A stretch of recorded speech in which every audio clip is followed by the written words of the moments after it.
പ്രഭാഷകൻ എന്ന പുസ്തകത്തിൽ നിന്നുള്ള വായന 30-ാം അധ്യായം. കുട്ടികളുടെ ശിക്ഷണം. പുത്രനെ സ്നേഹിക്കുന്നവൻ അവനെ പലപ്പോഴും അടിക്കുന്നു. വളർന്നു വരുമ്പോൾ അവൻ പിതാവിനെ സന്തോഷിപ്പിക്കും. മകനെ ശിക്ഷണത്തിൽ വളർത്തുന്നവന് അവൻ മൂലം നന്മയുണ്ടാകും. സ്നേഹിതരുടെ മുൻപിൽ അവനെക്കുറിച്ച് അഭിമാനിക്കുകയും ചെയ്യും. മകനെ പഠിപ്പിക്കുന്നവൻ ശത്രുക്കളെ അസൂയാലുക്കളാക്കുന്നു. സ്നേഹിതരുടെ മുൻപിൽ അവന് അഭിമാനിക്കാം. ആ പിതാവ് മരിച്ചാലും മരിക്കുന്നില്ല. തന്നെപ്പോലെ ഒരുവനെ അവൻ അവശേഷിപ്പിച്ചിട്ടുണ്ട്. ജീവിച്ചിരുന്നപ്പോൾ അവൻ മകനെ കണ്ട് സന്തോഷിച്ചു. മരിക്കുമ്പോൾ അവന് ദുഃഖമില്ല. ശത്രുക്കളോട് പകരം വീട്ടാനും സ്നേഹിതന്മാർക്ക് പ്രത്യുപകാരം ചെയ്യാനും അവൻ ഒരുവനെ അവശേഷിപ്പിച്ചിട്ടുണ്ട്. മകനെ വഷളാക്കുന്നവന് മുറിവ് വെച്ച് കെട്ടേണ്ടി വരും. അവൻ്റെ ഓരോ നിലവിളിയും പിതാവിനെ വേദനിപ്പിക്കും. മെരുക്കാത്ത കുതിര ദുശ്ശാഠ്യം കാണിക്കും. ശിക്ഷണം ലഭിക്കാത്ത പുത്രൻ തന്നിഷ്ടക്കാരനാകും. പുത്രനെ അമിതമായി ലാളിച്ചാൽ അവൻ നിന്നെ ഭയപ്പെടുത്തും. അവനോടുകൂടെ കളിക്കുക, അവൻ നിന്നെ ദുഃഖിപ്പിക്കും. അവനോടുകൂടെ ഉല്ലസിക്കരുത്, ഒടുക്കം നീ ദുഃഖിച്ച് പല്ലു ഞെരിക്കും. അവനു യൗവനത്തിൽ അധികാരം നൽകുകയോ അവൻ്റെ തെറ്റുകൾ അവഗണിക്കുകയോ അരുത്. ചെറുപ്പത്തിലെ തന്നെ അവനെ വിനയം അഭ്യസിപ്പിക്കുകയും ശിക്ഷിക്കുകയും ചെയ്യുക. അല്ലെങ്കിൽ അവൻ അനുസരണമില്ലാത്ത നിർബന്ധ ബുദ്ധിയായി തീർന്ന് നിന്നെ ദുഃഖിപ്പിക്കും. മകൻ്റെ ലജ്ജാകരമായ പ്രവൃത്തികൾ നിമിത്തം ദുഃഖിക്കാതിരിക്കേണ്ടതിന് അവനെ ശിക്ഷണത്തിൽ വളർത്താൻ ശ്രദ്ധിക്കുക. ആരോഗ്യം. കഠിനമായ ശാരീരിക വേദന അനുഭവിക്കുന്ന ധനികനേക്കാൾ അരോഗദൃഢഗാത്രനായ ദരിദ്രനാണ് ഭാഗ്യവാൻ. ആരോഗ്യം സ്വർണത്തെക്കാൾ ശ്രേഷ്ഠമാണ്. ബലിഷ്ഠമായ ശരീരം അളവറ്റ ധനത്തെക്കാളും. ശരീരത്തിൻ്റെ ആരോഗ്യത്തെക്കാൾ മെച്ചപ്പെട്ട സമ്പത്തോ ഹൃദയാനന്ദത്തിലുപരിയായ സന്തോഷമോ ഇല്ല. ദുരിതപൂർണമായ ജീവിതത്തെക്കാൾ മരണവും മാറാരോഗത്തെക്കാൾ നിത്യവിശ്രമവും മെച്ചപ്പെട്ടതാണ്. വിശപ്പില്ലാത്തവൻ്റെ മുൻപിൽ വിളമ്പിയ വിഭവങ്ങൾ ശവകുടീരത്തിൽ നിവേദിച്ച ഭക്ഷണ പദാർത്ഥങ്ങൾ പോലെയാണ്. വിഗ്രഹത്തിന് ഫലങ്ങൾ അർപ്പിക്കുന്നത് കൊണ്ട് എന്ത് പ്രയോജനം? ഭുജിക്കാനോ ഘ്രാണം ആസ്വദിക്കാനോ അതിന് കഴിവില്ല. കർത്താവിനാൽ പീഡിതനാകുന്നവനും അങ്ങനെ തന്നെ. അവൻ ഭക്ഷണ പദാർത്ഥങ്ങൾ നോക്കി ഏങ്ങിക്കരയുന്നു. കന്യകയെ ആലിംഗനം ചെയ്തിട്ട് വിലപിക്കുന്ന ഷണ്ഡനെ പോലെ തന്നെ. സന്തോഷം. നീ അമിതമായി ദുഃഖിക്കുകയോ നിന്നെ തന്നെ മനഃപൂർവ്വം പീഡിപ്പിക്കുകയോ അരുത്. ഹൃദയാനന്ദം ഒരുവൻ്റെ ജീവനും സന്തോഷം അവൻ്റെ ആയുസ്സുമാണ്. ദുഃഖമകറ്റി ആത്മാവിനെ സന്തോഷിപ്പിക്കുകയും ഹൃദയത്തെ ആശ്വസിപ്പിക്കുകയും ചെയ്യുക. ദുഃഖം അനേകരെ നശിപ്പിച്ചിട്ടുണ്ട്. അത് നിഷ്പ്രയോജനമാണ്. അസൂയയും കോപവും ജീവിതത്തെ വെട്ടിച്ചുരുക്കുന്നു. ഉത്കണ്ഠ അകാല വാർദ്ധക്യം വരുത്തുന്നു. സന്തോഷവും നന്മയും നിറഞ്ഞവൻ ഭക്ഷണം ആസ്വദിക്കുന്നു. 31-ാം അധ്യായം. സമ്പത്തിൻ്റെ വിനിയോഗം. ധനത്തിലുള്ള അതിശ്രദ്ധ ആരോഗ്യം നശിപ്പിക്കുകയും അതേക്കുറിച്ചുള്ള ഉത്കണ്ഠ ഉറക്കമില്ലാതാക്കുകയും ചെയ്യുന്നു. ഉത്കണ്ഠ ഉറക്കത്തെ തടസ്സപ്പെടുത്തുകയും കഠിന രോഗം നിദ്രയെ ഇല്ലാതാക്കുകയും ചെയ്യുന്നു. ധനികൻ പണം കുന്നുകൂട്ടാൻ അധ്വാനിക്കുന്നു. വിശ്രമവേളയിൽ അവൻ സുഖഭോഗങ്ങളിൽ മുഴുകുന്നു. ദരിദ്രൻ അധ്വാനിക്കുന്നത് ഉപജീവനത്തിന് വേണ്ടിയാണ്. വിശ്രമിച്ചാൽ അവന് ദാരിദ്ര്യം വർദ്ധിക്കും. സ്വർണത്തെ സ്നേഹിക്കുന്നവന് നീതീകരണമില്ല. പണത്തെ പിന്തുടരുന്നവന് മാർഗഭ്രംശം സംഭവിക്കും. സ്വർണം നിമിത്തം പലരും നശിച്ചിട്ടുണ്ട്. നാശത്തെ അവർ മുഖാഭിമുഖം ദർശിക്കുന്നു. അതിനുവേണ്ടി ജീവിതം അർപ്പിച്ചിരിക്കുന്നവർക്ക് അത് കെണിയാണ്. ഭോഷന്മാർ അതിൽ വീഴും. കുറ്റമറ്റവനും സ്വർണത്തെ കാക്ഷിക്കാത്തവനുമായ ധനവാൻ അനുഗ്രഹീതനാണ്.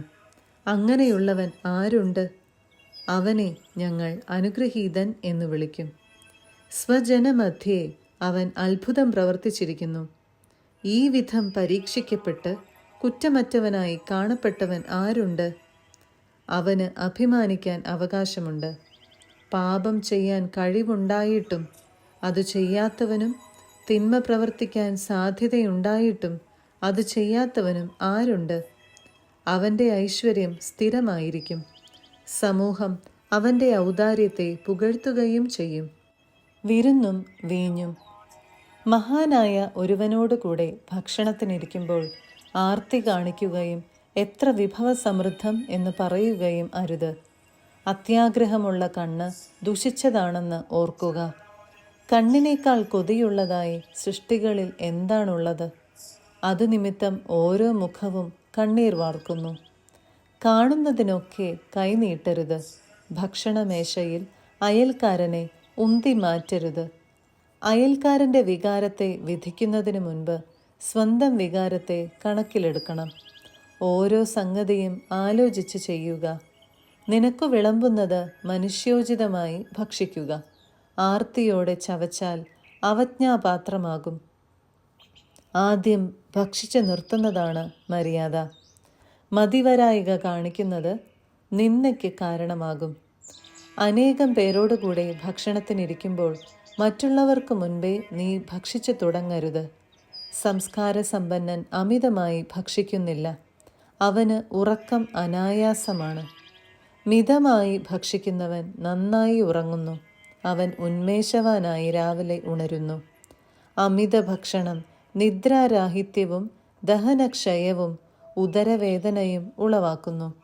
അമിതമായി ഭക്ഷിച്ചാൽ ഛർദിച്ചു കളയുക, ആശ്വാസം ലഭിക്കും. മകനെ, എൻ്റെ വാക്കു കേൾക്കുക, അത് അവഗണിക്കരുത്. അവസാനം നീ അതിൻ്റെ വില അറിയും. ഏത് ജോലിയും ഉത്സാഹപൂർവം ചെയ്യുക. നിന്നെ രോഗം ബാധിക്കുകയില്ല. ഭക്ഷണം നിർലോഭം നൽകുന്നവനെ എല്ലാവരും പുകഴ്ത്തും. അവൻ്റെ ഔദാര്യത്തെക്കുറിച്ചുള്ള അവരുടെ പ്രശംസ വിശ്വസനീയവുമാണ്. ഭക്ഷണം നൽകുന്നതിൽ പിശുക്ക് കാണിക്കുന്നവനെ ആളുകൾ പഴിക്കും. അവൻ്റെ അല്പത്വത്തെക്കുറിച്ചുള്ള അവരുടെ പരാതി സത്യമാണ്. വീഞ്ഞു കുടിച്ച് ധീരത പ്രകടിപ്പിക്കാൻ ശ്രമിക്കേണ്ട. വീഞ്ഞ് അനേകരെ നശിപ്പിച്ചിട്ടുണ്ട്. ഉരുക്കിൻ്റെ പദം ചൂളയിൽ തെളിയുന്നു. അഹങ്കാരികളുടെ കലഹത്തിൽ വീഞ്ഞ് ഹൃദയങ്ങളെ ശോധന ചെയ്യുന്നു. മിതമായി കുടിച്ചാൽ വീഞ്ഞ് മനുഷ്യന് ജീവൻ പോലെയാണ്. വീഞ്ഞ് കുടിക്കാത്തവന് എന്തു ജീവിതം? അത് മനുഷ്യൻ്റെ സന്തോഷത്തിന് സൃഷ്ടിച്ചിട്ടുള്ളതാണ്. ഉചിതമായ സമയത്ത് മിതമായി കുടിച്ചാൽ വീഞ്ഞ് ഹൃദയത്തിന് സന്തോഷവും ആത്മാവിന് ആനന്ദവുമാണ്. അമിതമായാൽ വീഞ്ഞ് ഇടർച്ചയും പ്രലോഭനവും ഉണ്ടാക്കുന്ന തിക്താനുഭവമാണ്. ഉന്മത്തത വിഡ്ഢിയെ കോപിപ്പിച്ച് നാശത്തിലെത്തിക്കുന്നു. അത് അവൻ്റെ ശക്തി കെടുത്തി മുറിവ് വർദ്ധിപ്പിക്കുന്നു. വീഞ്ഞു സത്കാരവേളയിൽ അയൽക്കാരനെ ശാസിക്കരുത്. ആഹ്ലാദ പ്രകടനങ്ങളിൽ അവനെ നിന്ദിക്കുകയും ചെയ്യരുത്. അവനെ ശകാരിക്കുകയോ നിർബന്ധിക്കുകയോ അരുത്. 32-ാം അധ്യായം. വിരുന്നിൽ നീ മുഖ്യ അതിഥിയാണെങ്കിൽ കേമത്തം നടിക്കാതെ അവരിൽ ഒരുവനെ പോലെ പെരുമാറുക. അവരുടെ കാര്യങ്ങൾ അന്വേഷിച്ചിട്ടേ നീ ഇരിക്കാവൂ. കർത്തവ്യം നിർവഹിച്ചതിനു ശേഷം സ്വസ്ഥാനത്തിരുന്ന് അവരോടൊത്ത് ആഹ്ലാദിക്കുക. നിന്റെ സമർത്ഥമായ നേതൃത്വത്തിന് അവർ നിന്നെ അഭിനന്ദിക്കും. നിങ്ങളിൽ പ്രായം കൂടിയവർ സംസാരിക്കട്ടെ, അതാണ് യുക്തം. ശരിയായ അറിവോടുകൂടി സംസാരിക്കുക. എന്നാൽ സംഗീതത്തിന് തടസ്സമാകരുത്. വിനോദ പരിപാടികൾക്കിടയിൽ സംസാരിച്ചു കൊണ്ടിരിക്കരുത്. അനവസരത്തിൽ സാമർത്ഥ്യം പ്രകടിപ്പിക്കരുത്. വീഞ്ഞു സൽക്കാരത്തിലെ സംഗീതം സ്വർണത്തിൽ പതിച്ച മാണിക്യം പോലെയാണ്. വീഞ്ഞു സൽക്കാരവേളയിലെ ശ്രുതിമധുരമായ സംഗീതം സ്വർണാഭരണത്തിലെ മരതക മുദ്രയാണ്. യുവാവേ, ആവശ്യം വന്നാലേ സംസാരിക്കാവൂ. അതും ഒന്നിലേറെ തവണ നിർബന്ധിച്ചാൽ മാത്രം. ഒതുക്കി പറയുക. കുറഞ്ഞ വാക്കുകളിൽ വളരെ കാര്യങ്ങൾ ഉൾക്കൊള്ളിക്കുക. അറിവുള്ളവനും എന്നാൽ മിതഭാഷിയും ആയിരിക്കുക. മഹാന്മാരോട് ഇടപെടുമ്പോൾ തുല്യത ഭാവിക്കരുത്. മറ്റുള്ളവർ സംസാരിക്കുമ്പോൾ പുലമ്പിക്കൊണ്ടിരിക്കുകയും അരുത്. ഇടിക്കു മുൻപേ മിന്നൽ കാണുന്നത് പോലെ വിനയശീലന്റെ മുൻപിൽ കീർത്തി പരക്കുന്നു. തക്ക സമയത്ത് പോവുക, അവസാനത്തവൻ ആകരുത്. വേഗം വീട്ടിൽ പോവുക, തങ്ങി നിൽക്കരുത്. അവിടെ ചെന്ന് ഇഷ്ടാനുസരണം സന്തോഷിക്കുക. എന്നാൽ അഹങ്കാരപൂർവം സംസാരിച്ച് പാപം ചെയ്യരുത്. തൻ്റെ ദാനങ്ങൾ കൊണ്ട് നിന്നെ സംതൃപ്തനാക്കിയ നിന്റെ സൃഷ്ടാവിനെ ഇക്കാര്യത്തിന് വേണ്ടി സ്തുതിക്കുക. ദൈവഭക്തി. കർത്താവിനെ ഭയപ്പെടുന്നവൻ അവിടുത്തെ ശാസനം സ്വീകരിക്കുന്നു. പ്രഭാതത്തിൽ ഉണർന്ന് അവിടുത്തെ അന്വേഷിക്കുന്നവന് കൃപ ലഭിക്കും. നിയമത്തെ അന്വേഷിക്കുന്നവൻ അതിൽ സംതൃപ്തി കണ്ടെത്തും. എന്നാൽ കപടനാട്യക്കാരൻ അതിൽ തട്ടി വീഴും. ദൈവഭക്തൻ ശരിയായി വിധിക്കും. നീതിപൂർവകമായ പ്രവൃത്തികളെ അവൻ ദീപം പോലെ പ്രകാശിപ്പിക്കും. ദുഷ്ടൻ ശാസന നിരസിക്കുകയും തന്നിഷ്ടം പോലെ തീരുമാനമെടുക്കുകയും ചെയ്യും. ബുദ്ധിമാൻ ഒരു നിർദ്ദേശവും അവഗണിക്കുകയില്ല. നിന്ദ്യനും ധിക്കാരിയുമായ മനുഷ്യൻ ആരെയും ഭയപ്പെടുന്നില്ല. ആലോചന കൂടാതെ ഒന്നും പ്രവർത്തിക്കരുത്. പശ്ചാത്തപിക്കാൻ ഇടയാവുകയില്ല. പ്രതിബന്ധങ്ങൾ നിറഞ്ഞ വഴിയിലൂടെ സഞ്ചരിച്ച് തട്ടി വീഴരുത്. നിരപ്പായ വഴിയിലും അമിതമായ ആത്മവിശ്വാസം അരുത്. വഴിയിൽ ശ്രദ്ധയോടെ നടക്കുക. ഓരോ പ്രവൃത്തിയിലും കരുതൽ വേണം. അതാണ് നിയമാനുഷ്ഠാനം. നിയമത്തിൽ വിശ്വസിക്കുന്നവൻ കൽപ്പനകൾ അനുസരിക്കുന്നു. കർത്താവിൽ ശരണപ്പെടുന്നവന് നഷ്ടം വരികയില്ല. 33-ാം അധ്യായം. കർത്താവിനെ ഭയപ്പെടുന്നവന് അനർത്ഥം സംഭവിക്കുകയില്ല. ആപത്തിൽ നിന്ന് അവിടുന്ന് അവനെ രക്ഷിക്കും. ജ്ഞാനി നിയമത്തെ വെറുക്കുകയില്ല. അതിനോട് ആത്മാർത്ഥതയില്ലാത്തവൻ കൊടുങ്കാറ്റിൽപ്പെട്ട തോണി പോലെയാണ്. വിവേകി നിയമത്തിൽ ആശ്രയിക്കും. ഉറിയും കൊണ്ടുള്ള നിശ്ചയം പോലെ നിയമം അവന് വിശ്വാസ്യമാണ്. മുൻകൂട്ടി തയ്യാറായേ സംസാരിക്കാവൂ. അപ്പോൾ നീ ശ്രദ്ധിക്കപ്പെടും. ചിന്തിച്ചുറച്ച് ഉത്തരം പറയുക. വിഡ്ഢിയുടെ ഹൃദയം വണ്ടിച്ചക്രം പോലെയാണ്. അവൻ്റെ ചിന്തകൾ തിരിയുന്ന അച്ചുതണ്ടു പോലെയും. പരിഹസിക്കുന്ന സ്നേഹിതൻ വിത്തുകുതിരയെപ്പോലെയാണ്. ആരു പുറത്തിരുന്നാലും അത് ഹേഷാരവം മുഴക്കുന്നു. അസമത്വങ്ങൾ. വർഷത്തിലെ എല്ലാ ദിവസങ്ങളെയും പ്രകാശിപ്പിക്കുന്നത് സൂര്യനാണെങ്കിൽ ഒരു ദിവസം മറ്റൊന്നിനേക്കാൾ മെച്ചപ്പെട്ടതാകുന്നതെങ്ങനെ? കർത്താവിൻ്റെ നിശ്ചയം അനുസരിച്ചാണ് അവ വ്യത്യസ്തമാകുന്നത്. ഋതുക്കളും ഉത്സവങ്ങളും നിർണയിച്ചതും അവിടുന്നാണ്. ചില നാളുകളെ അവിടുന്ന് ഉന്നതവും സംപൂജ്യവും മറ്റു ചിലതിനെ സാധാരണവുമാക്കി. മനുഷ്യരെല്ലാവരും മണ്ണിൽ നിന്നാണ്. ആദം പൊടിയിൽ നിന്ന് സൃഷ്ടിക്കപ്പെട്ടു.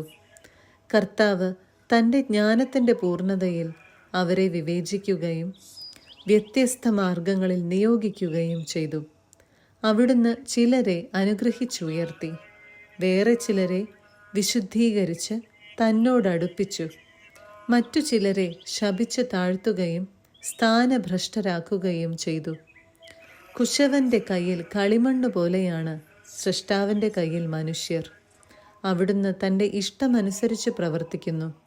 ഇഷ്ടമനുസരിച്ച് അവർക്ക് നൽകുന്നു. നന്മ തിന്മയുടെയും ജീവൻ മരണത്തിൻ്റെയും വിപരീതമാണ്. അപ്രകാരം തന്നെ പാപി ദൈവഭക്തൻ്റെയും. അത്യുന്നതൻ്റെ സൃഷ്ടികളെ നിരീക്ഷിക്കുക. അവയെല്ലാം ജോഡികളായി പരസ്പര പൂരകങ്ങളായി നിലകൊള്ളുന്നു.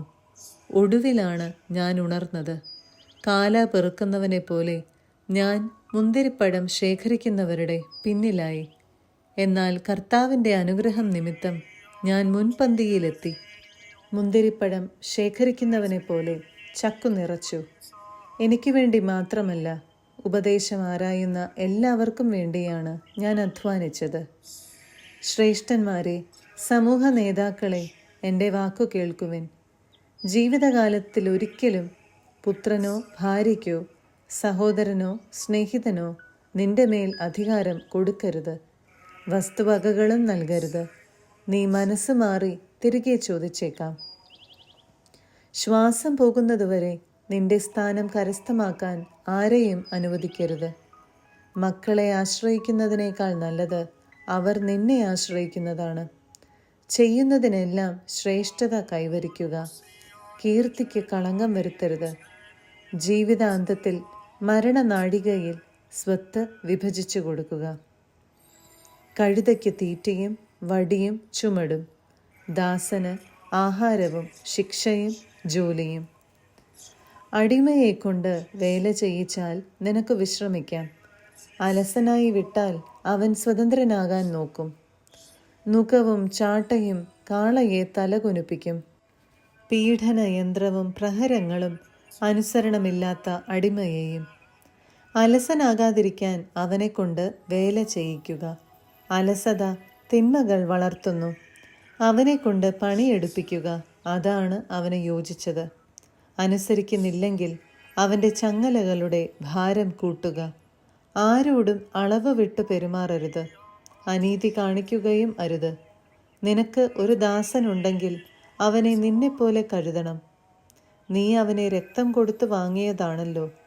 നിനക്കൊരു ദാസനുണ്ടെങ്കിൽ അവനെ സഹോദരനെ പോലെ കരുതുക. അവനെ നിനക്ക് നിന്നെപ്പോലെ തന്നെ ആവശ്യമാണ്. നീ അവനോട് ക്രൂരമായി പെരുമാറുകയും അവൻ ഒളിച്ചോടുകയും ചെയ്താൽ അവനെ അന്വേഷിച്ച് നീ ഏതു വഴിക്ക് പോകും?